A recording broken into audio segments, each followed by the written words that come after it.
깨어있으라는 제목으로 말씀을 나누겠습니다.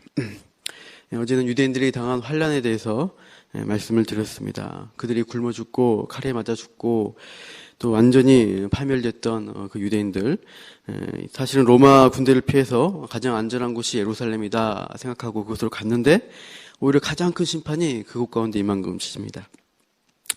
낭패로다 해도 뒤늦은 후회밖에 없었던 것이죠. 반면 유대 기독교인들은 주님의 말씀을 기억하고 그 도성이 로마 군대에 쌓일 때 이들은 동편 산으로 도망을 쳤습니다. 그래서 많은 사람들이 자기의 생명을 건졌습니다. 그러나 주님이 어제 본문에 보시면 그 환란이 예루살렘의 지역적인 환란뿐만 아니라 전 지구적인 환란으로서 마지막 이 시대 환란으로 확대시키는 말씀을 주시고 있었어요. 그래서 창세 이후에 전무후무한 환란이 온다. 그래서 어디로 피할 것이냐? 그래서 저는 이제 예수께로 피하라 하고 말씀했습니다. 주님이 예수께로 피한 자에게, 믿음으로 산 자에게 재림하는 그날에 택하신 자들을 천사들을 통해서 불러 모으시고 주님과 연합하는 그 일들을 약속을 해주셨습니다. 그 말씀이 이제 27절에 나와 있는 것이죠. 그 재림에 대한 말씀 이후에 깨어있으라는 내용들이 이제 많이 나오는 오늘 본문에 볼 수 있어요. 33절을 보시면 주의하라 깨어있으라 되어 있죠. 35절에도 그러므로 깨어있으라, 37절 깨어있으라 이렇게 시작을 하고 있어요. 주님은 깨어있으라 반복해서 우리에게 말씀을 하시고 있습니다. 왜 그런가? 종말의 경고를 아무리 얘기해도 그걸 잊어버리고 잠을 자는 사람들이 많을 거다. 깨어있으라 강조하시는 것은 반대로 우리가 생각하면 마지막 때, 심판의 때가 올 때 준비하지 않고 잠에 빠지는 사람들이 많을 거라는 것을 알려주시는 의미라고 볼 수 있어요. 그래서 예수님은 우리가 깨어있으라고 특별히 강조를 하시고 있습니다. 어떻게 하면 우리가 깨어있을 수 있을까? 오늘 말씀해 주는 교훈을 제가 나누고자 합니다. 첫 번째로 주님이 오심이 가까움을 알므로써 깨어있어야 한다는 거예요. 주님이 가까이 오신다. 오늘 28절을 보시면 무화과 나무의 비유를 말씀하십니다. 이스라엘에는 많은 나무들이 사시사철 푸른 나무가 많이 있다고 합니다.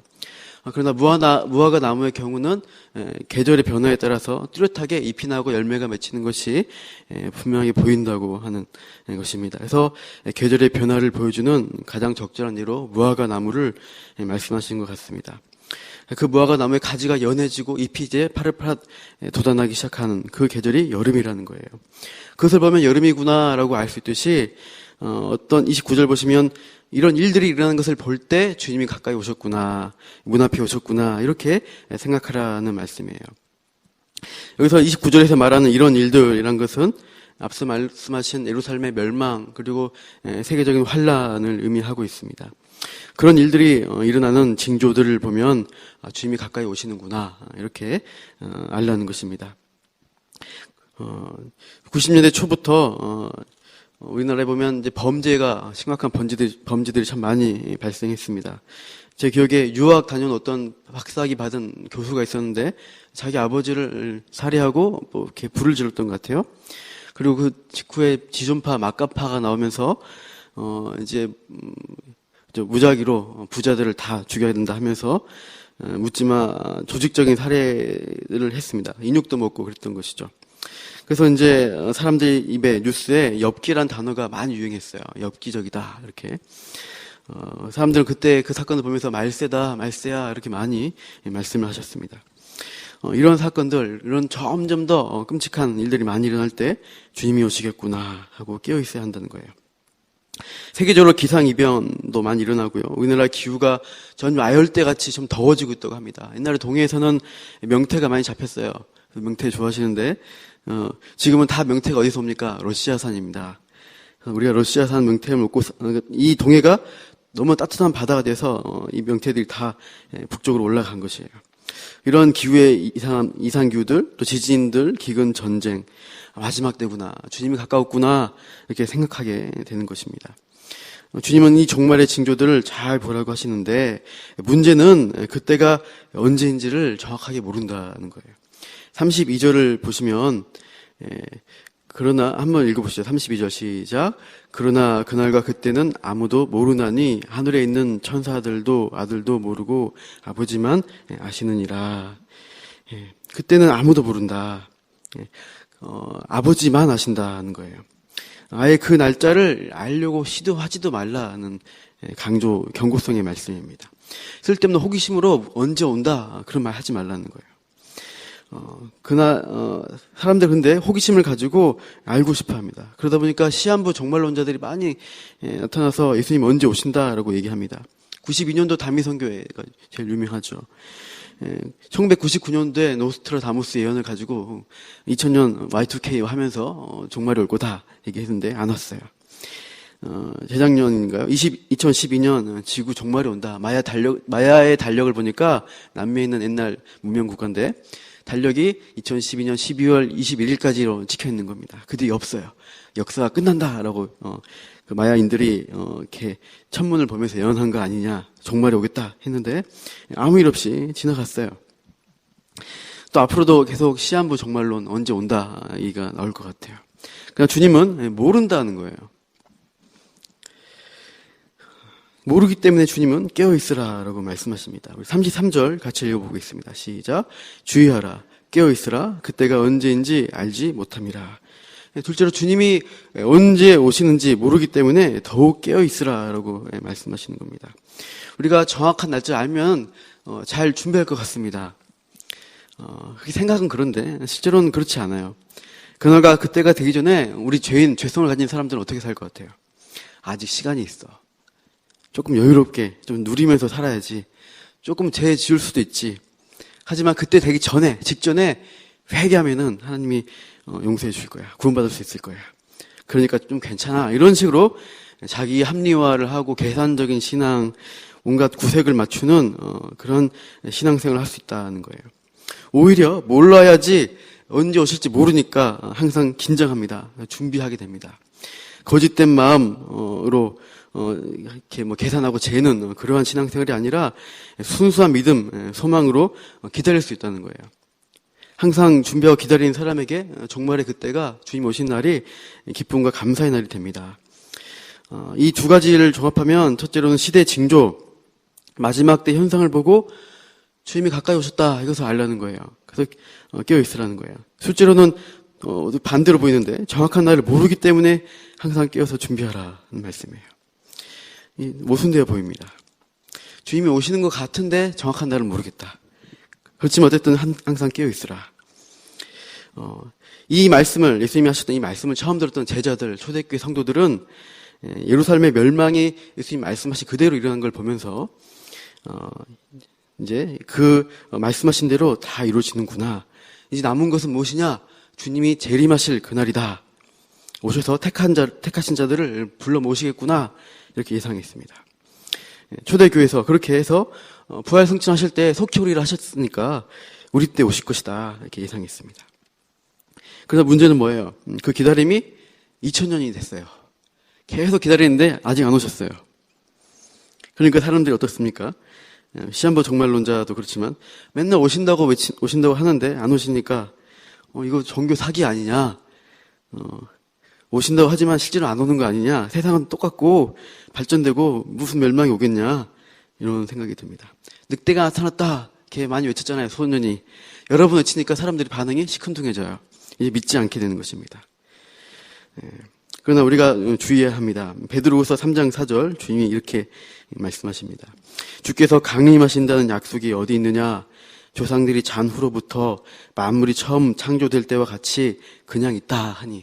초대교회 때 후반에 가니까 사람들이 반응이 이런 거예요. 강림하신다, 재림하신다는 약속 없다, 똑같다.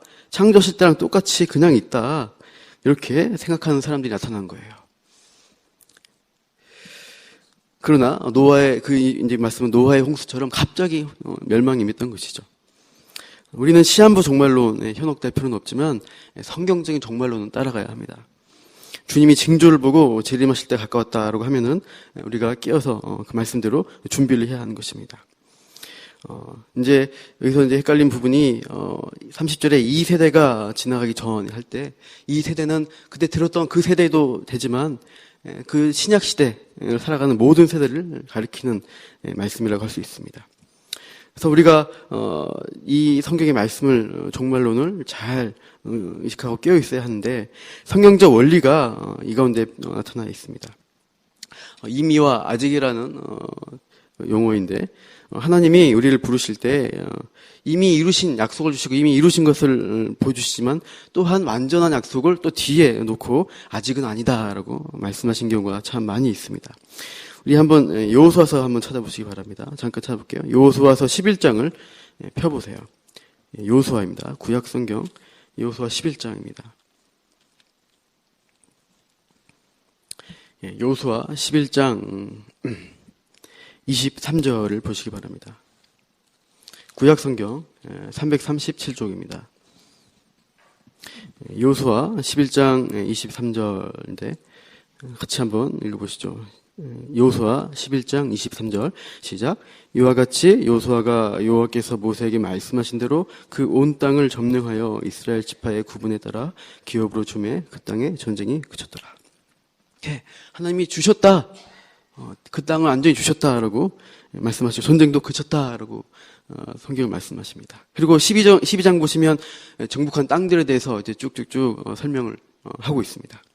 그러나 이렇게 하나님이 주셨다는 전쟁에 승리하게 하셨는데 13장 1절을 보시기 바랍니다. 바로 뒤에 장 13장 1절 같이 읽어보시죠.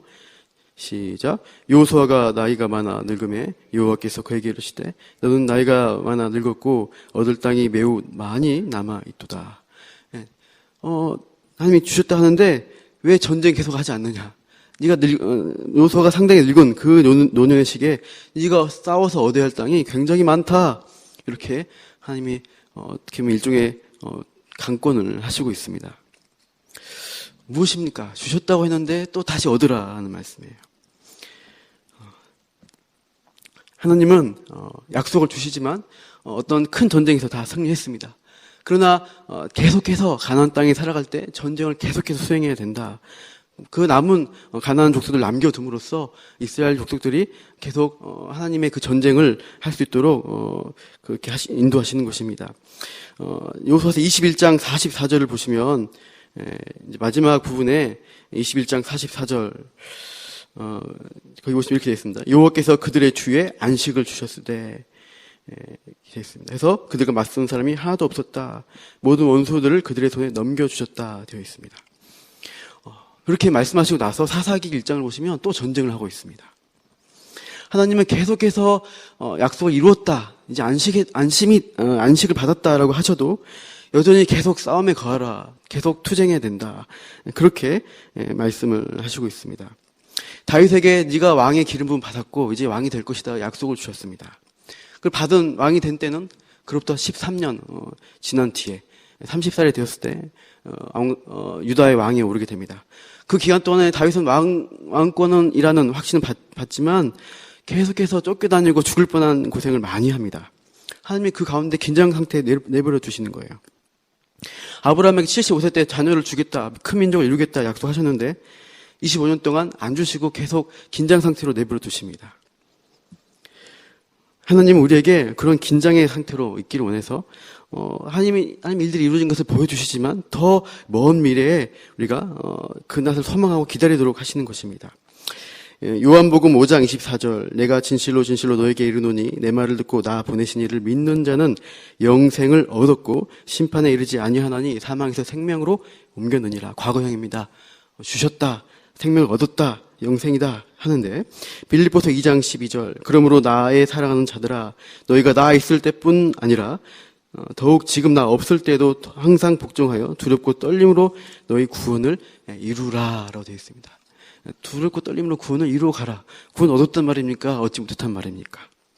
얻었어도 구원의 삶으로 계속 얻어가는 삶을 계속해서 진행해 나가야 된다라고 말씀하십니다. 우리는 이미 이루신 것과 또 앞으로 주실 더 완벽한 것을 사이에서 항상 긴장하며 신앙생활을 하라고 말씀하시고 있는 것입니다.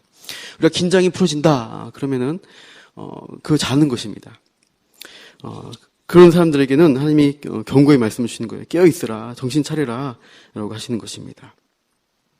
하나님의 어미하신 심판에 두려움으로 우리가 나아가야 합니다. 그래서 하나님은 우리가 거짓 평안, 거짓 믿음 가운데 서 속이지 않도록 계속해서 경고의 말씀을 주시고, 너무 안이하게 자고 있다면은 자신을 두려워하십시오. 그러나 또 한편 우리가 평안할 수 있는 것은 하나님이 주신 약속을 반드시 이루어 주신다는 것을 붙잡고 우리가 나갈 수 있다는 것입니다. 우리 마지막으로 고린도후서 13장 5절을 같이 읽어보고 마치겠습니다. 고린도후서 13장 5절입니다. 고린도후서 13장 5절.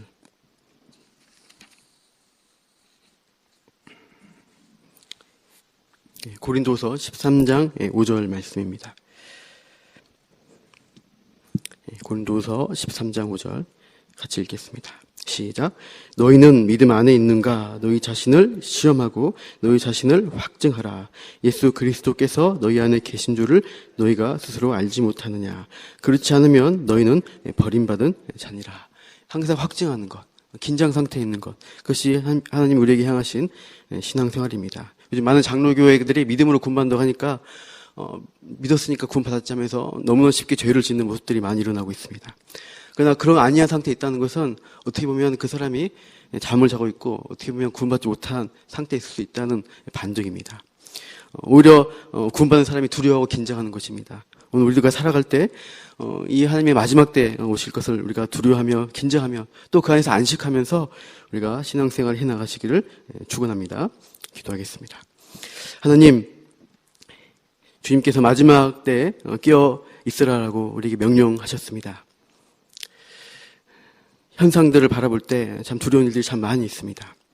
그러나 또 주님이 오신 날이 모르기 때문에 우리가 긴장을 하지 못하고 안일에 빠질 수 있는데, 하나님은 항상 깨어서 주님은 두려워하라, 또 정말 깨어서 주님의 그 오실 날을 바라보면서 그 긴장 상태에서 우리 신앙생활을 하기를 원하십니다. 오늘도 우리가 믿음 가운데 구원받았지만 또 동일하게 우리의 성화된 삶을 통하여 구원을 이루어가는 성도의 삶을 살게 하여 주시옵소서. 깨어있는 자들로 오늘 하루 한 사람 한 사람 붙들어 주시기를 간구합니다. 이 모든 말씀 예수님 이름으로 기도합니다. 아멘.